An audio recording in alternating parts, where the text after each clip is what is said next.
25 years after Jordan is a GC triumphs as the same champion of the world.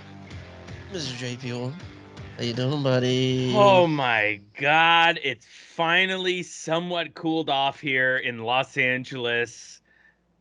I feel good. I feel good, man. How about thank you? God. I hate being hot more than anything. Oh, me too, man. Which is ironic because I've moved to Los Angeles where it's like warm all the time. But I mean, I can't complain because it's pretty awesome. Yeah, I agreed. You got a beach and all that stuff. I get the Yeah. muggy BS heat and humidity, and then I'm stuck in a concrete nothing. Oh, but it's New York. Sing it. How are you doing, man? Fantastic, because today our feature presentation, we go back to the gods of the genre, Sly, Arnold, Escape Plan. We've been tossing this movie around for a while, and it keeps just getting thrown by the wayside. And we finally did it, and oh boy, oh boy, I liked this movie. it's fun. It's fun. Is it their greatest endeavor? No, but we got to see Sly and Arnold in a movie together. Yeah, and Arnold is Arnold in this. Like, I was like giddy when he just started. Like, he was in, like, 100%. Like, he was hamming it up, just being Arnold, and that made me like, I hadn't seen that since he was like governor, like since before he was governor. Like, I hadn't really seen that from him, and that probably skewed my view on this movie. But I was just like, oh, I'm delighted. And I got my Arnie back. Yeah, and he actually played a German in this. He actually played like a German guy. I mean, we'll get to it, but him yelling in German like for a while, how had no one done that before? I don't know, man. Like, he's always that was a great idea. Like, he's just all screaming, like he's like going. We'll get to it. Yes. But before we do that, what have you been watching, reading, seeing, doing this week? Oh man, we watched the American Gigolo pilot with Bernthal. You know, little Bernthal butt. Yet. Little Bernthal butt. You some Bernthal butt? Little Bernthal butt. That's on the list. But it's dark, it's twisted, but it's really great. It's on Showtime.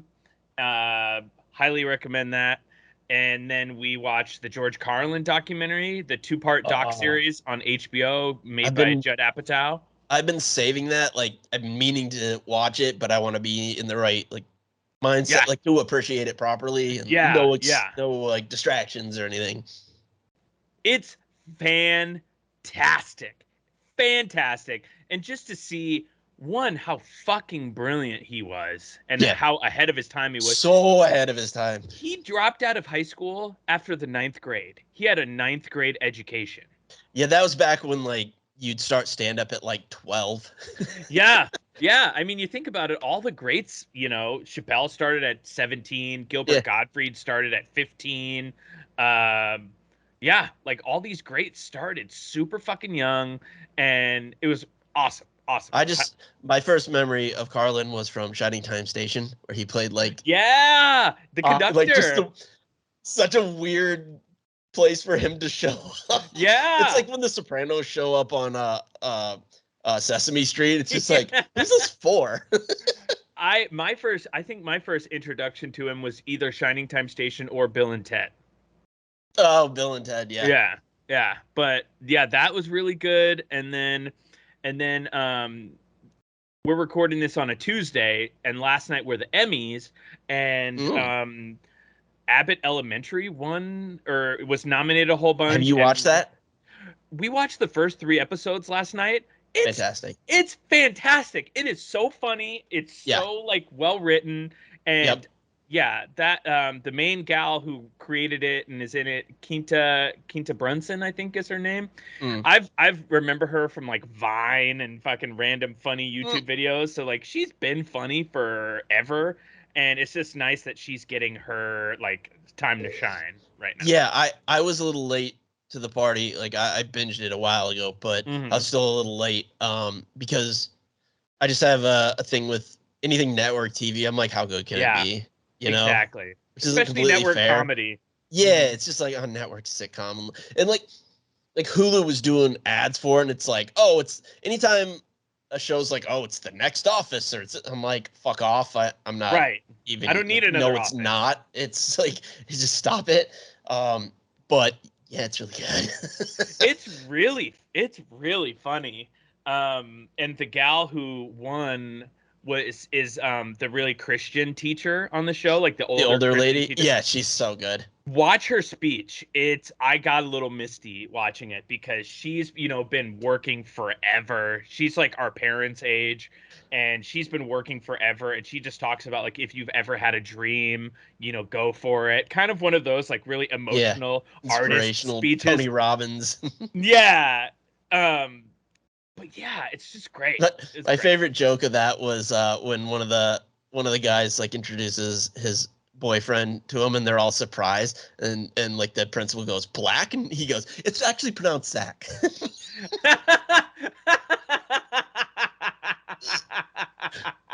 It's so good. Yeah, I imagine we're probably gonna watch a lot more of that tonight. Yeah. And then my buddy Aaron LaPlante and his show Primal on HBO. They had the 9th episode in the season, and it's just fucking firing on all cylinders. Highly recommend that. I have a feeling it's coming to an end semi-soon in the next couple of weeks. Highly recommend that. What about you? What have you been watching, reading, seeing, doing this week? Nice. She-Hulk, still good. House of the Dragon. I don't know if you're caught up. I am not. I'm so behind. This last episode was upsetting and gross, but it was good. But I won't go anything into that. Further. Game of Thrones, upsetting and gross. What? Yeah, that doesn't track. Let's just say the Targaryens were into some stuff, and we got to see it, and I didn't like it. Oh man. Yeah. Oh man. Okay. What else? Watching Rick and Morty, all that. I went down like a Soprano, like a not even Sopranos, but a James Gandolfini like K-hole on YouTube. Yeah. And I was watching a bunch of stuff, and I found my way to a documentary. It's on YouTube. You can watch it free. Called The Real Sopranos, and it's like the actual Jersey mob.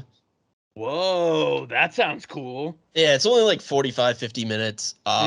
It's funny. It starts off like they have FBI tapes on them, and and it's during the Sopranos run, and they're just like, is this us? Like, is this based on us? Like, do they have like a mole in our operation because they're doing things that we're doing? Whoa. Okay. I got to check that out. Yeah, it's an easy watch. They're just like the dumbest people on the planet, so they like all get arrested. It's so funny because like, mafia guys, you think about them and you're like, these aren't smart guys, but yet they evade law enforcement for so long. Right. They know their craft, and like these guys wanted to be like, they're definitely little brother to the New York 5 families. Mm-hmm. And they wanted it so badly, but they just didn't know what they were doing. And like, it was like when they finally got taken down, it was like the biggest mafia bust like ever. They got like every single person because they just didn't know what the fuck they were doing. Speaking of Gandolfini, did you ever see The Last Castle with him and Redford? No, but I've seen part of it. Mm-hmm. And like, I need to go back to a number of movies. Like, I watched some like mini documentary on him too. Mm-hmm. That actually kind of got me a little misty. I was just like, he just seemed like a really good dude. Yeah, and a true artist, like in every sense of the word. Like when Travolta's son died, he just like went to Florida and wouldn't leave until he knew that he was okay. Like, whoa, he just like wouldn't leave. He wouldn't leave his side. Like after 9/11, like he had a bunch of like that. Everyone was like a lot of the actors, crew, and whatever were obviously living around here, and he like kept him in his apartment to like let him be safe. And like he went to like the USO, and like he had a lot to do with like injured veterans. That's amazing. Yeah, and just his lack of confidence in himself, like he's a behemoth. Like we all know, like he's like one of the best actors of all time. Yeah. And just like the way he was always like, I'm not good enough for this. Like he would like tell a director like, you got to recast because I can't do this, and then everyone else is like, no, you're you're genius. Like, what are you talking about? And he's just like, no, I'm not the guy. All these fucking Kurt Cobain did the same shit too. He's like, I'm people are gonna find me out, and like people say that all the time. They have this imposter complex, which is like, I feel that too. Not to say that I'm fucking Marlon Brando or anything, but I feel it like in my life too. It's just like, am I good enough? Like this imposter complex. Like I'm gonna be found out. It's funny because like the people who should feel that don't, and the people who shouldn't do. Yeah, isn't that ironic? Yeah. This is the whole thing we get into on that, but yeah, that's about it. I kind of want to get into this. I like this movie. Get into this shit. All right, then let's get into our feature presentation.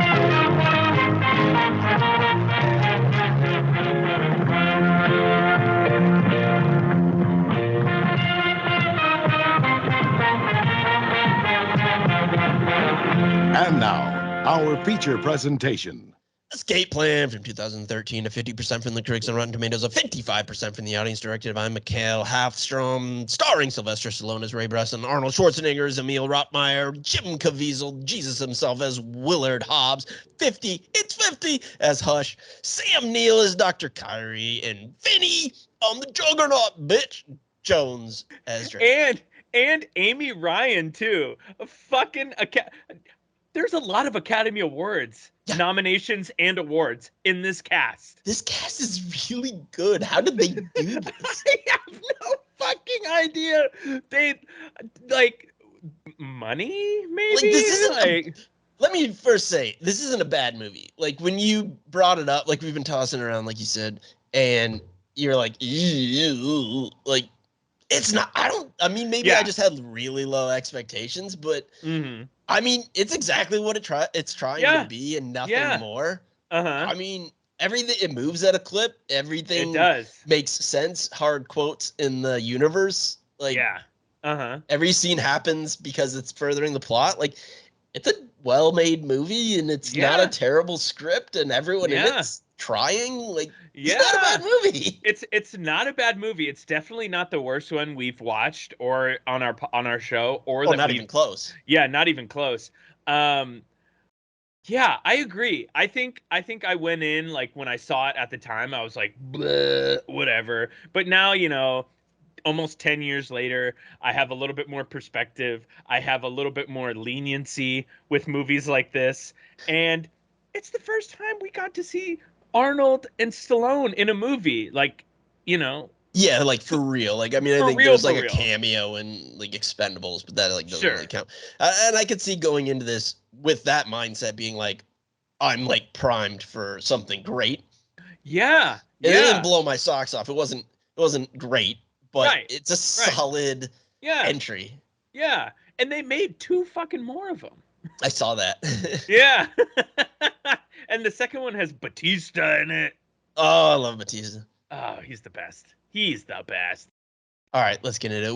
We open with Ray just being blasphemous, burning the Bible in his cell.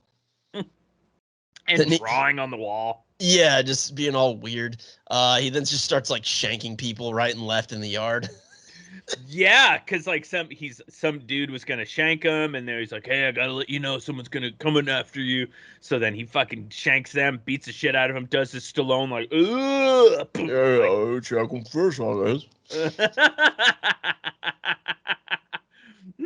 Then we get title cards.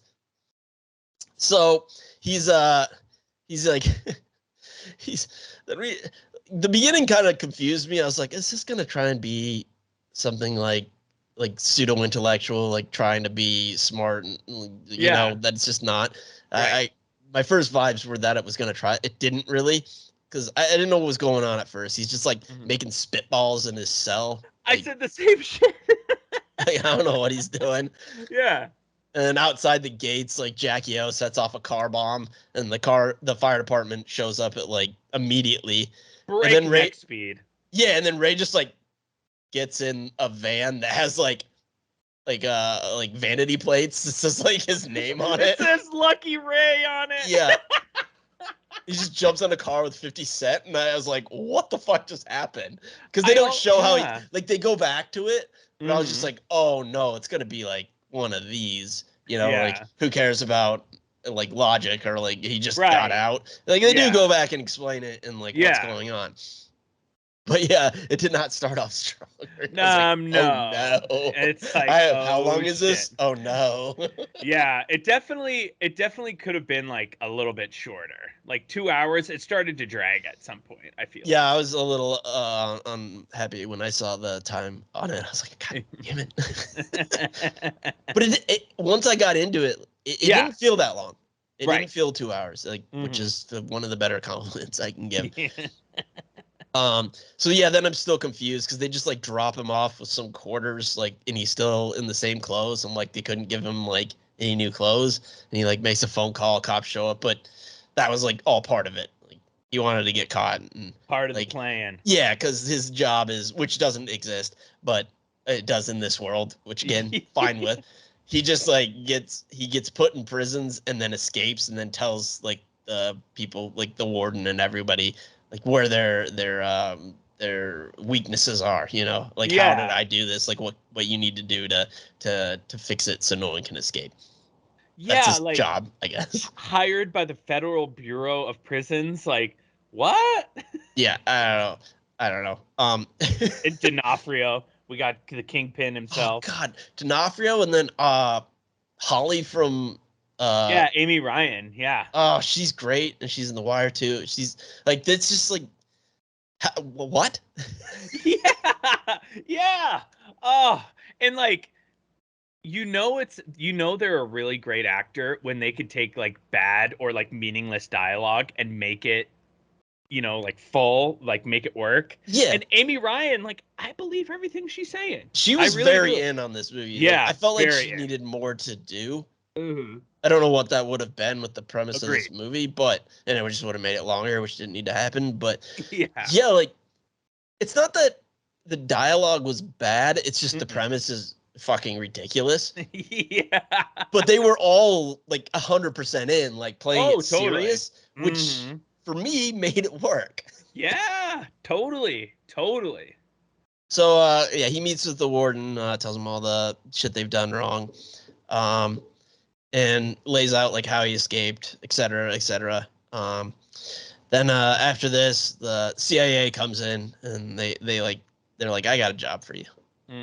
Like the hardest prison to escape, whatever, because you're the best. Basically, everything goes against every one of his rules, but hey, we're gonna pay you double. Yeah. So D'Onofrio's just like, yep. Check. No one will know the location. Fucking going against every fucking one of his guidelines. Sure. Yeah, big face-off vibes with this. I assumed his whole team was gonna get wiped out. I can't believe they didn't do that. I was surprised they didn't either. That's what I was like, oh, okay, I've seen this before. Like, that would have probably made more sense. But yeah, I didn't need either of them to die. He accepts. They get him ready. They like low jack him. They give him the tracker in his arm, and then just like a black panel van shows up with people in ski masks, grab him, tase him, and immediately pull the tracker out, and then hit him with some sort of syringe that knocks him out. Then he like sort of comes to, and he's on a plane or a helicopter, just watching some guy get gutted and thrown out. Yeah, I wonder what that was all about. Like Vinnie Jones just fucking murks a dude and then kicks him out of the plane. Yeah. That kind of reminded me of like Dark Knight Rises. Like, why would you shoot someone before throwing him out of the plane, brother? Yeah. Or whatever he says. Yeah. Perhaps why would you shoot a man before throwing him from the plane? Yeah, it's just like, why not just throw him out? He's not going to survive.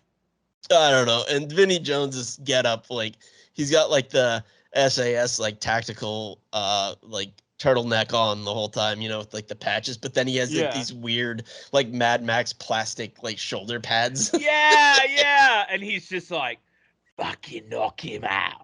I'm the juggernaut, bitch. Yeah. Desert Eagle 0.50. Oh, he's great. What a fucking character he is. So good. So then they just like knock him out again, I guess, and he wakes up in prison. And he's just in like his cells, like these big lucite like cubes.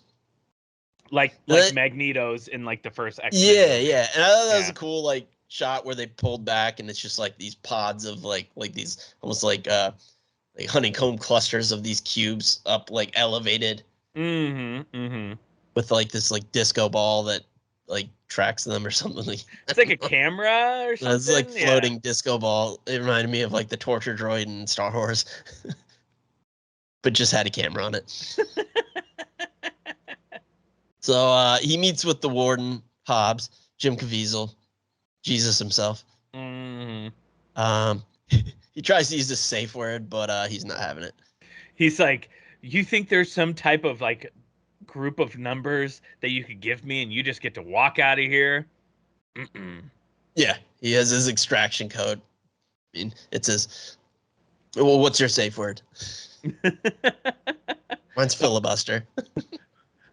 Snickers bar. Filibuster.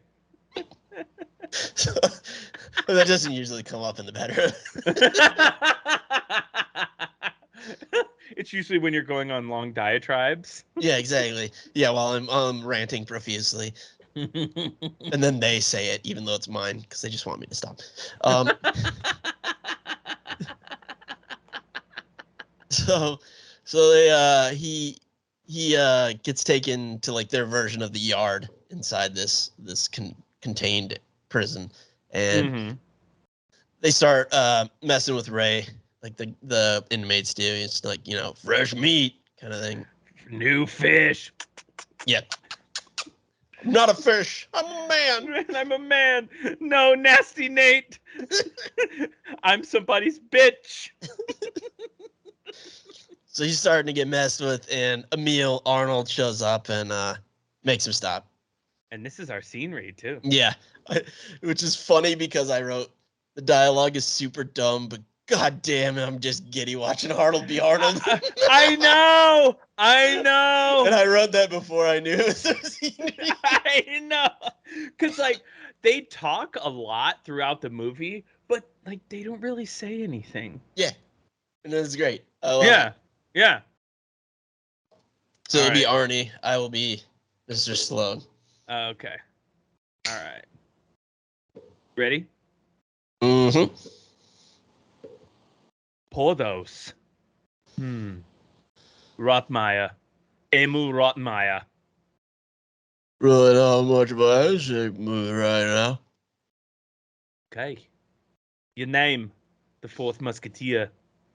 It's a good name. Why are you in here? Why are you care?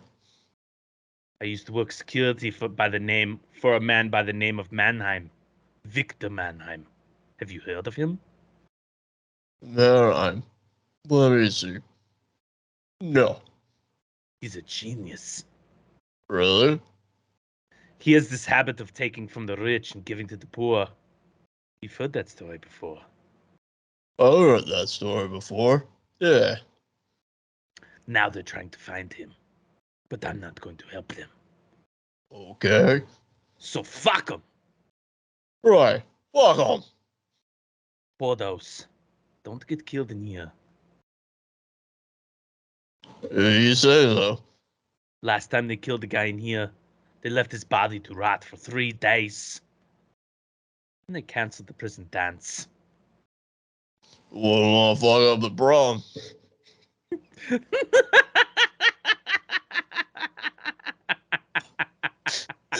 Oh my god. Unbelievable. I also didn't realize there was a second page of that note. Those notes. Oh shit, my bad. I actually looked at them for the first, like, one of the only times ever. I was like, I was like, wait, this scene's not over. Oh man. Two fucking titans of the industry just together. They have good chemistry too. They have great chemistry because they're both fucking charming, charismatic dudes. Like, I'm surprised there was no, like, you know, headbutting because they're fucking two huge egos. But maybe that's because they're older and they're. Yeah, I mean, they had like a little punch up and like at one point, but like, it wasn't like real. Like, we'll get to it. get like a suplex and everything. I assumed they had like Fast and the Furious rules going on where it's like I can only be hit X amount of times as long as I'm inflicting X amount on you equals Y plus the chromosome of me being a douchebag or whatever. I know, that's so contract says. That's so fucking lame. Yeah, I figured because you never see them like anyone winning, like really winning. Because the only reason they're fighting is because Stallone needs to get into the isolation area, so they just fucking start going for it and punching each other. And then at one point, Arnold goes, "You hit like a vegetarian." What a line! Which is funny because he's in real life. Arnold has gone like mostly plant-based now. Really? That's like his big thing. He's like, I've mostly gone plant-based in my life. So Ray tells Emil he needs to get into solitary. So then we see this fight, and relax, it's pretend. He's because fucking Sly's going for it, choking the shit out of him. Oh, I love that. He says relax so many times in this, and it just makes me happy every time. And I just love both of them have such distinctive like pain noises and like yelling and stuff. And it's just so funny hearing like, yeah, and then like, ugh. There's so much in this movie. It's fantastic. So they get thrown in the hole and learn some stuff. When he gets out, he tells Emil like all the things he needs. He's like, I need a piece of metal around it. I don't know, whatever he needs. Yeah. Hobbs then waterboards Emil with a garden hose.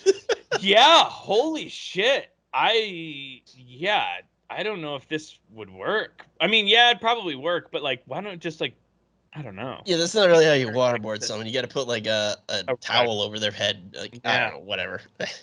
And this is that I've ever waterboarded anybody. Yeah. And this is like where we meet Sam Neill too, which Sam Neill is in this movie for all of like 5 minutes. At most. I fucking love Sam Neill. Yeah. What is he doing in this movie? No idea. I don't think he knew either.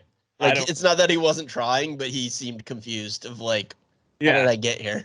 Yeah, because you could have just gotten any schmuck, like character actor to do it. And I guess you could have gotten me to be in there and no one would have remembered it, like, because he has like 4 lines. He doesn't really do anything. Like, what? I love Sam Neill. Happy to see him anytime he shows up. I don't know why they did it. Yeah, very bizarre. Very bizarre. So Ray and Emil make a deal to escape together. Start laying out their plan. I really just enjoy their back and forth. Like, it's just fun. Like, again, they're not really saying anything, but I don't care. Yeah, it's just matter to me. I'm just like, I want to watch this. It's fucking Rocky and the Terminator in a movie together. Yep. They're both just giving it their all. They start a prison fight, throw in the hole again, and it's all part of their plan. Ray just like it's something about like heat. I don't know. He keeps like because it's like because the isolation cells are made of aluminum, because if they were steel they would rust because it's subterranean, or so he thinks, and so he's got to use heat, and he could bend the aluminum and get underneath the isolation cell. I don't know. It didn't matter. Exposition again. They explained it that it works in that world, so I'm good. Great. Yeah, like cool. Probably didn't make any like actual sense, but I don't care. Not at all. And then he like gets out and like breaks some water and like I don't know. And then he like gets topside, but Emil. That's when Arnold pretends to like freak out in German, and it's just so good. Just him ranting in German, like doing like the Lord's Prayer, and like just all over the place. It's so interesting hearing an actor, a foreign-born actor who we normally know of speaking English, speak in their native language. Like in JCVD, when we see Van Damme speak in French, and it's just different. It's just different speaking in your native language and seeing Schwarzenegger in a movie act in his native language. Like, it's great. Why doesn't he do German language movies more? Probably because they don't pay him as much. I'm glad you said that, because there was just something about, like, obviously there's subtitles and I don't speak German, But there's just something about it felt so like we've talked about this. He's a good actor. He actually is a legitimately good actor that doesn't get his due because he has a silly accent and like he's in silly action movies.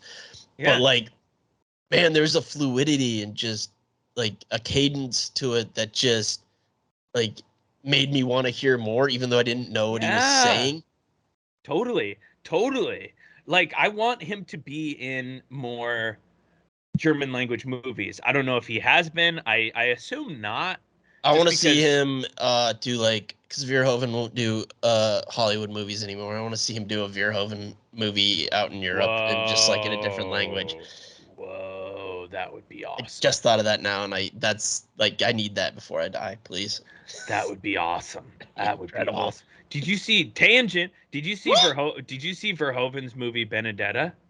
The lesbian nuns? I haven't seen it yet. I haven't seen it yet either. It's on Hulu, I think. Oh, is it? I need to be in the right like mindset for that. Just like I feel like foreign films in general, it's just they're just different. I'm not saying they're better or worse. We have to different. We also have to watch so you got to be engaged. You can't watch like I watch everything with subtitles, but like it's in English, so I don't have to actually be looking at the screen. I can, be on my phone doing whatever the hell I'm doing. Right. And still get most of it. But yeah, you have to be 100% engaged to appreciate what's going on. And to watch a 2-hour religious lesbian erotic drama that's in another language. Like, we gotta have some focus. We gotta be focused. It's showgirls with nuns, I guess. Oh, is it really? I have no idea. Oh, I thought you had like read that in a review or something. Because he did that too. So.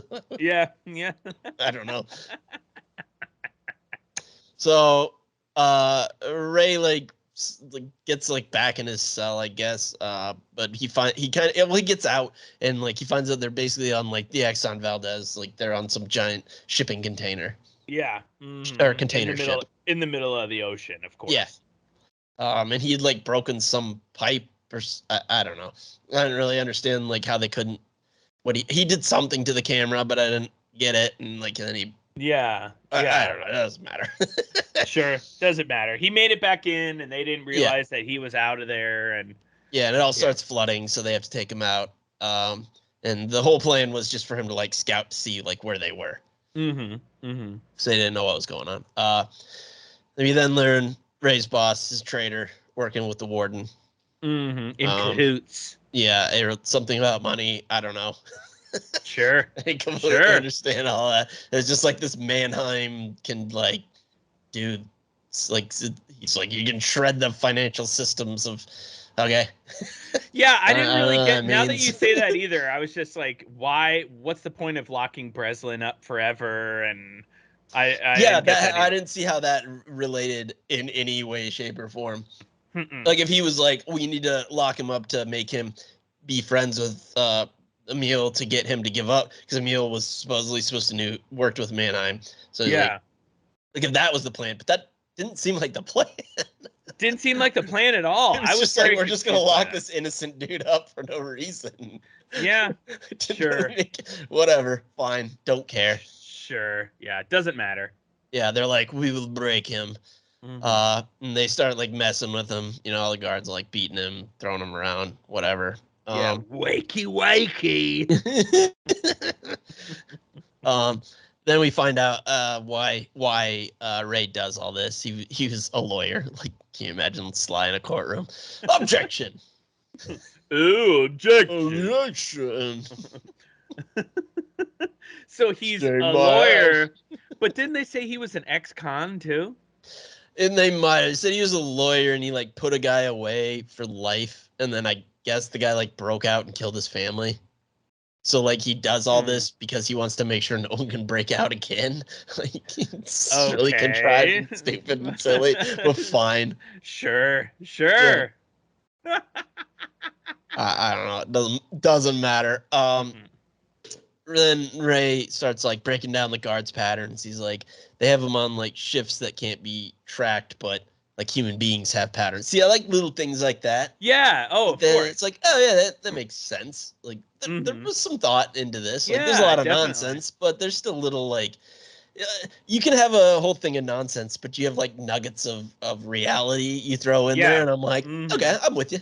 Yeah. All right. The writer was onto something there.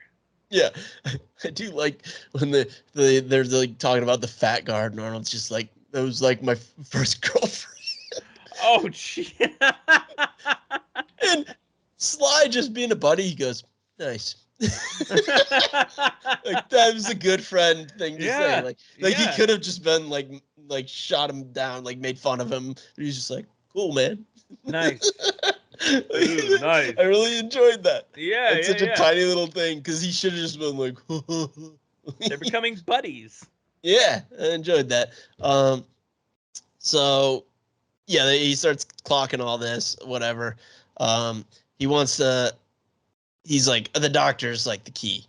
Like, I don't know how he just knows this. He's just like, he took a Hippocratic oath, so like, so he's gonna. I need to get in there, and he'll tell us like where we are, because they need to find out where they are. Right. They know what they're on, but they don't know where the hell they are in the world. And he just gets like stabbed to do so. Yeah, like Arnold just like stabs him in the gut to get him into the infirmary again. Right in the leg, and he just like, I like how he just like daintily takes his tray of food away. Don't waste not, want not. So he doesn't get the info he wants, but he steals some like medical supplies. Yeah, like clotting compound or something like that. Yeah, and some metal stuff, because he makes a sextant with it. Yeah. Just like something from like the 1700s of like how they plotted like the stars and navigated like old wooden galleries. So he's a lawyer who breaks out of prisons, who's also like a fucking like cartographer. Yeah, he's also a maritime like expert. I don't know. I have a little trivia bit about that. That's funny. Perfect. They throw him in solitary again. Whatever. He keeps scheming with Emil. Blah blah blah. Hobbs tells him he knows like who he really is. And Emil's like, I know, or he's like, I know Emil, like, and he knows the guy with the money that like you're looking for. So like, let's make a deal, for some info. You let me out, I'll get you Mannheim. Yeah. So he makes a deal with Hobbs. I love how he just immediately tells Emil what's up. He's like, I'm screwing you. Yeah. Which is great. I like that they didn't like. A lesser movie would have been like this, like, oh, he doesn't know, like, but he was just immediately like, yo, I'm double crossing you, like, just so you know, like, right off the bat, like, we're just gonna work with that. Yep. Which I appreciated, because you can get this contrived bullshit where it's just like, oh, he's trying to pretend like this, and then, and then he finds out, and then he's hurt, but then they eventually they're still friends, and they could have done that whole bullshit nothing. Yeah. They didn't. Much appreciated. They get the guy who hates both of them to like get on board, because it's like they wouldn't expect anyone else. Sure. I guess. Sure. And makes up a story like to get him the guy that they hate, or that hates him. He's like a Muslim dude. So he's like, he's like, I'll give you info on all them. But I want to be able to pray and like let God see me. Like I gotta see like the sky. Yeah. Like, fine, whatever. I don't give a shit. So that's how they get him topside, to get him the sextant to figure out like where they are. Yeah. Just kind of good plan. Kind of good plan. Yeah. It's smart. Get the guy topside. Yeah. So he does his job. So they figure out where they are. They're like off the coast of Morocco or some shit. Ray keeps working on the doctor. He very quickly turns him. Like he's just like, check out the book in his office. I wrote it. and then it shows Sam Neill at night being very pensive, just skulking around and reading the actual Hippocratic Oath. Oh my god, that was unbelievable. And he like closes it like emphatically, and it says like medical ethics on it or something. Like, what is he just carrying this around? Or like, what fucking doctor has the Hippocratic Oath just lying around? His whole turn was based on the Hippocratic Oath. That was it. Like, pretty much. And he's just like, he'll help us because the Hippocratic Oath. It's like, there's plenty of doctors that don't subscribe to that. Like, I'm a man of my word. But, you know, Dr. Grant, he doesn't fuck around. He takes that seriously. Mm-hmm. They doctor's in, sends like a message to like some dudes who owe Emil a favor. Because he's like, you know anybody in Morocco? So is your favor? He's like, yeah, they'll come get us and they still owe me. Like, okay. Sure. Yeah, again, I don't care. Doesn't matter. They put their plan like in motion. They trick like he's like doing some like Morse code on his little cell door. And he's like, start a riot in like cell block C, which is like way away from them. So Jim Caviezel's like, oh, we gotta move all the guards over there. So but it was a trick, you know, to get all the guards away. It was a trap. And they start a riot in their own cell block instead. Like, oh shit, all the guards are over there. Start moving about, take out the cameras. I don't really understand how, but they did. Yeah, and how did they get guns? I don't know. They just thought, like, I looked down to write something, and all of a sudden they had guns. It's like, okay. Same here. Like, I think they beat up some guards and then like took them or something. Fuck. Yeah. So yeah, they take out the cameras. They got some guns, whatever. Droid gets shot like immediately, obviously. Yeah. Because it's the whole like minority sacrifices themselves trope for the heroes, which they did not shy away from. That's exactly what happened. Exactly. He gets shot in the gut, and then he's just like, "Go, yeah. Go! I'll meet you up there," kind of thing. Yeah. Like, I'll meet you up there. Yeah. I mean, he goes out like a boss. He's just like, he goes out like a fucking guns. G. Like, he gets a little John Wick going on, like shooting both directions. He goes out like a badass, but he does. Kind of a. He's also ripped as shit. Like ripped as shit. Also, he has 1,000 bullets in each of his guns. And in his belly. He gets shot so many times. Yeah, he gets shot a bajillion times. So he does that job, but eventually gets got. And Sly and what is that? Sly fights Vinny. Oh, that's an autocorrect. I was like, good fight. Who's Connie? Yeah, Sly fights Connie. Just like knocks him down some stairs. I guess that killed him. Yeah, I mean, they don't see him again, right? Yeah, there's tons of kidney shots, and then he just like throws Vinnie Jones down some stairs, and then there's like a 2-second little shot. You were probably writing down. There's a 2-second shot, and it shows Vinnie Jones at the bottom of the stairs, and there's just like a big pool of blood behind his head. Yeah, and that's okay. It. Yeah, makes sense.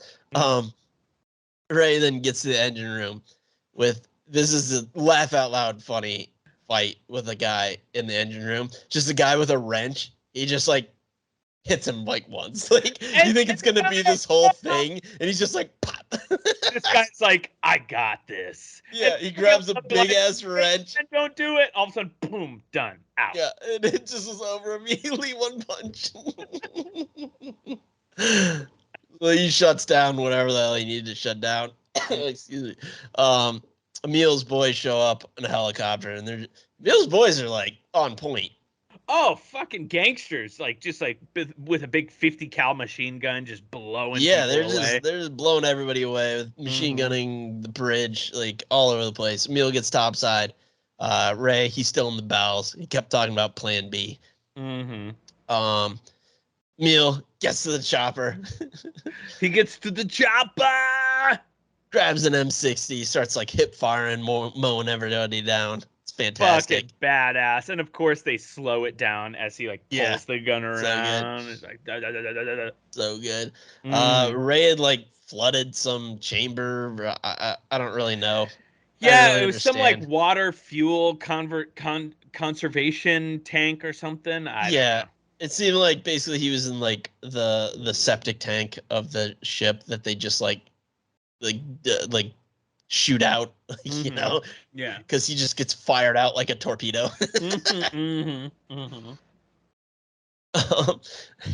So the chopper takes off. He gets fired out of the ship. Drop a little rope ladder because they go to get him. Emil just throws him a gun. He's like, "Give me a gun." He just drops it, and fucking Sly just boom. Snags it out of the air. It's so good. Great. So good. Just shoots some really convenient barrels below Hobbs that just explode. And he goes, boom. Yeah, and then right when he says boom, like Caviezel goes, huh. Yeah. I love his silly little facial expressions. Great. And then Arnold goes, "A lovely day, assholes." What a lovely day! What a lovely day! They needed more like one-liner quips. Where was the writer? Where was Stallone's quip writer? Like, where was he? We needed him. We needed more of him in this movie. Absolutely. So they fly off to safety, get to Morocco. The CIA broad from the beginning shows up. This is where like I don't know. It got really convoluted and weird. She's just Emil's daughter for some reason. Oh, she's so Schwarzenegger is actually Victor Mannheim. Yeah. And Mannheim, of course, he's some fucking big European, bigwig. His daughter is his plant in the CIA. So it's kind of like a Departed situation. Yeah, it's a whole weird okay. Great. They essentially just used Stallone to get him out. Pretty much, yeah. And they tell him that, and he's just like super okay with it. Like, yeah, he's like, "What the fuck, guys? Come on." He doesn't really even do what the fuck. He just like shakes his hand. He's like, "Cool, man, I get it." Like, what? I would have been put away for your entire life. Like, why are you cool with this, man? He's cool with it though. Yeah, but if they got him in this if they got Arnold in this super high-tech prison, how did they not know it was Victor Mannheim? I don't know. There's a lot of threads we can. I have a lot of questions. Yeah. And like, she's in the CIA. Like, you're in the CIA. You can just like get out whoever you want. You go, hey, this person's in prison. Take him out. We gotta talk to him. And they just would. Pretty much. Yeah. You'd think. But whatever. I mean, maybe she never was even in the CIA. Maybe that was like a front where. I don't know. I don't want to try and fix this movie. Like, because I mean, she just could have gone to them and been like, "Hey, I'm in the CIA. Here's some money," and they'd have been like, "Okay." Yeah. Didn't look like they were doing any checks. Yeah. There wasn't a lot of oversight in that like 3-man operation. So. So maybe that was it. I don't know. It doesn't matter. They're like, "You need a ride?" It's like, "Nah, I got my own arrangements." I got my own arrangements. They just fuck off and leave Ray. Ray gets back with his friends, ties up the last loose ends, sends his little like boss trader, I guess, like to the boat. To the boat or another boat? I don't know. Yeah. They drug him and then put him in a shipping container, and that's out at sea, I guess. Yeah, it's like I don't know, like. Wouldn't they just find him and be like, "You're not supposed to be here. You can go home now." Yeah. like they're not just like insane cult members who are like, anyone on the boat has to stay on the boat. Yeah, exactly. They just would have been like, "What are you doing here? Get out of here. Let's get a helicopter. Get the hell out of here." Fuck off, Kingpin. When I was a boy. So whatever. Doesn't matter. Then credits. Oh man, this movie is absolutely ridiculous, but it was fun. It was fun. I do have to admit. I really enjoyed this movie. Mm-hmm. Even breaking it down, it's like, why did I like this? Yeah. There's so many stupid shit that happened, but I liked it. What can I say? I'm a smooth brain idiot. Like, I don't give a shit. I liked it. I enjoyed it. I had fun. It was fun. Well, speaking of fun, I got some trivia if you want to hear it. Oh, hit it some trivia. So one that I just noticed off the top of my head is there's a guy when when Arnold's guys come, there's like a ship captain or whatever, and he has binoculars on, and he's like, "What the fuck?" Yeah. That's David Leitch, the guy who directed Hobbs and Shaw and John Wick and Atomic Blonde. Yep. It's like that classic ship captain with the binoculars, just like, oh. Yeah. What the fuck? So good. The idea of a movie co-starring Sylvester Stallone and Arnold Schwarzenegger had been discussed between the two men for many years, as far back as the mid-'80s. Stop or my mom will shoot. Oh my god! Yeah. Different scripts had been pitched or written, but Schwarzenegger said his and Stallone's schedules were not able to match up. Schwarzenegger's exit as governor and his cameo appearance in The Expendables prompted the two of them to revisit the idea of working together in both this movie and Expendables 2. Nice. The passage that Rottmeier quotes in German is the parable of the madman from The Gay Science by Friedrich Nietzsche, making this film one of less than a handful of films in which Arnold Schwarzenegger is heard speaking in his native language. Yeah. We need more. We need more. Yeah, I wrote that. I was like, how has no other filmmaker utilized this? Because it is fantastic. Yeah, agreed. Oh, agreed. Abigail. In the action movie we make, we're gonna make Arnold. I don't know where we're gonna fit him in, but he's speaking German the entire time. The entire time. And no English. No English. Do either of us speak German? No, but we'll figure it out. He can say whatever the fuck he wants. We'll figure it out. Figure it out on the day. Abigail is seen at Breslin's desk at around 63 minutes in the movie. On this desk are a few puzzle-like models, one of which appears to depict the structure of the infamous superchip from Cyberdyne Systems, as shown in the Terminator movies. Shared universe, escape plan, and Terminator. Oh God, yeah, Cyberdyne. Hobbs was in the cahoots of Cyberdyne. Oh God. Yeah.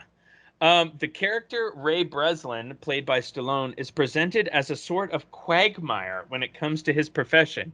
In the film, he is described as a former criminal prosecutor turned prison security expert. However, he displays knowledge and skills equivalent to that of a top structural engineer. He is also a businessman because he's the part owner of Breslin Clark security firm. Of course, yeah. Yeah. Because he's the best. Yep, he's the best. Bruce Willis was once attached to star in this film, with Antoine Fuqua directing. Wow. That would have been a much different film. Yeah, like, upgrade on director. No offense to Bruce Willis, but because we now know some of the things that have been going on with him. Mm-hmm. Yeah. But downgrade on actor. Agreed. Not his fault. He's no Schwarzenegger or Stallone. I'm sorry. Right. He's not. He's got some like medical shit going on. That's why he's done all these teaser. Yeah. He's trying to make some money before, Yeah. Arnold Schwarzenegger was the original choice for John Brennick in the futuristic prison flick Fortress from 1992, but Schwarzenegger turned the role down and the role was given to Christopher Lambert. Fortress was considered to be a futuristic remake of the prison flick Lockup, starring Stallone. I remember Fortress. Yeah. Oh, yeah. I remember Lockup, too, with Stallone. The Highlander himself. The Highlander himself. While filming Arnold Schwarzenegger's scenes in the helicopter, director Mikhail Hafstrom asked writer Miles Chapman to add a line for Rottmeyer after the explosion on the ship. Chapman realized that earlier in the film, Warden Hobbs had said, "Have a lovely day, Mr. Rottmeyer." Chapman then added the line, "Have a lovely day, asshole," for Rottmeyer. Chapman said he has received requests from fans to come up with a t-shirt with the line, "Have a lovely day, asshole," on it. Okay, that felt like a callback that I just didn't understand. I missed that shit. I was like, that felt like a reason he was saying that, but I don't know why. I didn't care because it was awesome. Yeah. Even better. Better.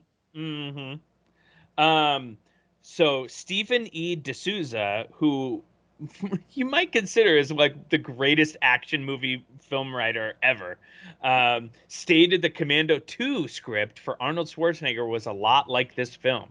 Commando 2. Yeah. I know, right? And even though it was set in a building with security and bad guys, etc. Coincidentally, Arnold and Sly were considered to play John McClane in Die Hard, but they turned it down, and it went to their pal Planet Hollywood co-founder and Expendables co-star Bruce Willis, who was considered for Stallone's role in this movie.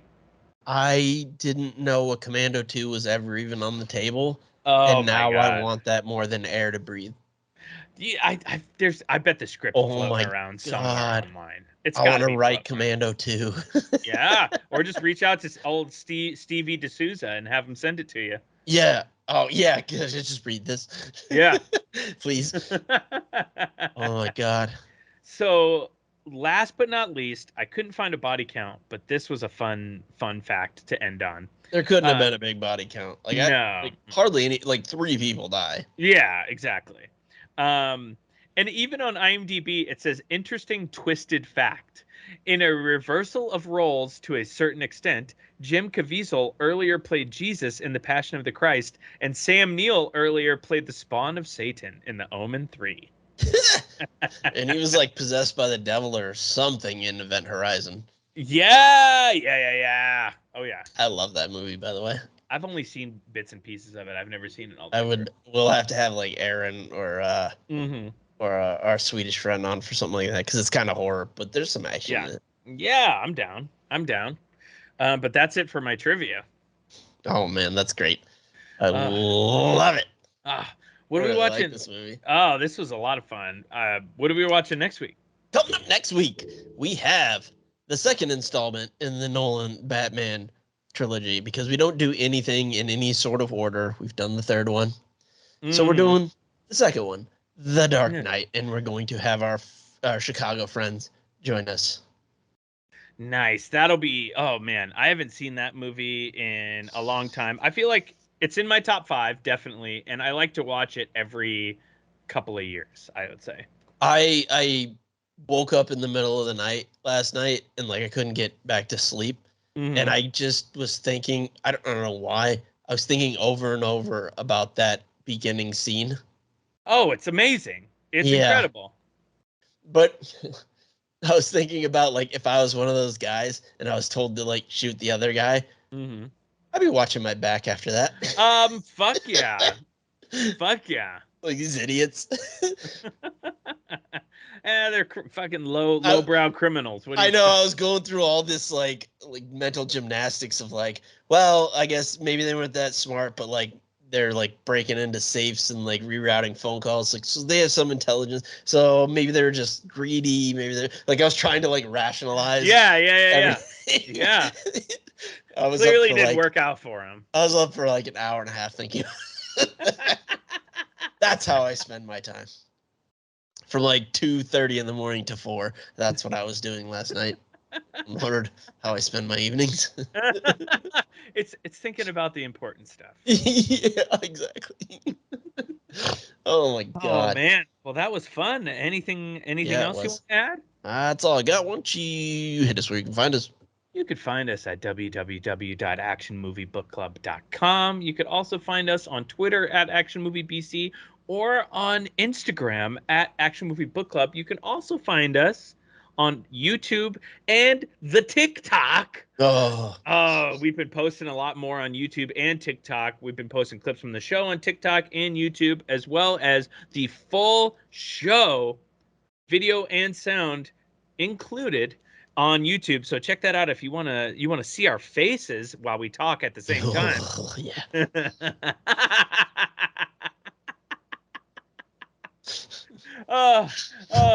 Yeah, that was great. But yeah, check us out. Give us a like and subscribe, and wherever you listen to your podcasts, give us a little like and subscribe on there too, because that'll help boost us in the algorithm and getting more ears, because that is what we want to do. Exactly. Yeah, and thanks again to Skillshare for being our sponsor. Hit our link in our show notes where you could get a free month subscrition for Skillshare. So I can't say enough about that. I love it so much. I use it almost every day. It's if you have any creative thought in your head, like, and you just don't know, like, if you got all this horsepower to get the back wheels and you don't know how to direct it properly, you can get the information from there. I mean, or if you just in your regular job and you don't understand something about Excel or Access, like that, there's something for everybody. It's crazy, all the information. It's just right there. So much info. And so many skills to learn. And I genuinely love it. Like, it's something, like, we waited a long time to put an ad on here, and it was because I wanted to wait for something that I actually gave a shit about. Yeah. And that this is that. Like, it's fantastic. Yeah. So check that out, and check out YouTube. But that's about it. Anything else you want to add? Well, that's about all I got. Why don't you take us out? Happy trails, Hans. Get to the chopper!